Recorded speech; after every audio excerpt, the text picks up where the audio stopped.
অনেক নতুন রাঁধুনি আছেন যাদের পোলাও সাদা ঝরঝরে হয় না, তাদের জন্য আজকের রেসিপিটি অনেক উপকারে আসতে পারে। হ্যালো ভিউয়ার্স, আসসালামু আলাইকুম। সাদা পোলাও রান্নার জন্য আমি এখানে 2 কাপ সুগন্ধি চিনি গুঁড়া চাল নিয়েছি। তেল ভালোভাবে গরম করে 1 কাপের মতো পেঁয়াজ কুচি দিয়ে দিচ্ছি। পেঁয়াজ একটু নরম হয়ে আসলে হাফ চা চামচ করে আদা রসুন বাটা দিয়ে দিলাম।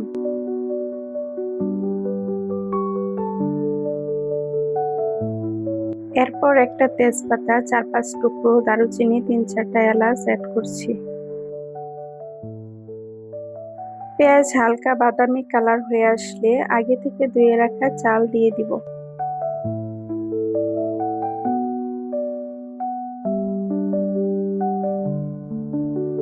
ভালোভাবে সবকিছু নেড়েচেড়ে মেশাতে হবে।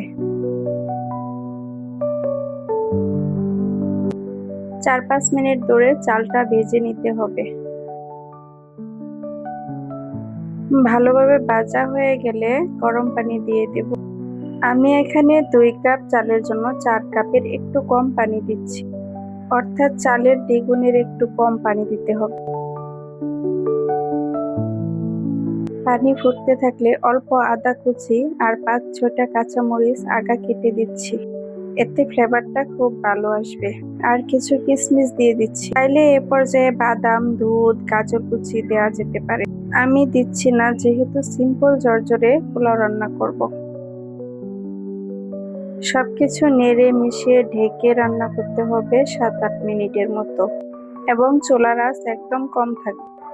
এদিকে পাশের চুলায় একটি তাওয়া বসিয়ে দিয়েছি।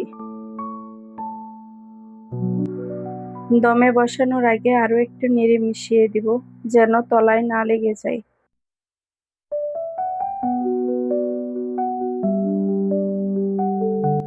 1 চা চামচ ঘি দিয়ে দিচ্ছি।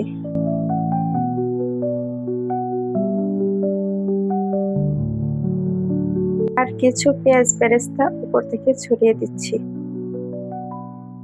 এখন ঢাকনা দিয়ে ঢেকে দমে বসিয়ে রাখবো 10 মিনিটের জন্য।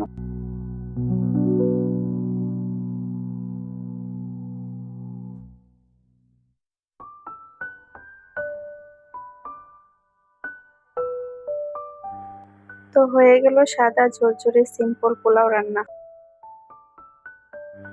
ভিডিওটি শেষ করার আগে সবাইকে অনুরোধ করছি আমার চ্যানেলটিকে সাবস্ক্রাইব করে পাশে থাকার জন্য।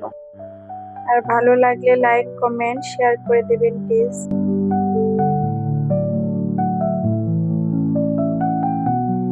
আর আপনাদের কোনো পরামর্শ থাকলে প্লিজ কমেন্ট করে জানাবেন।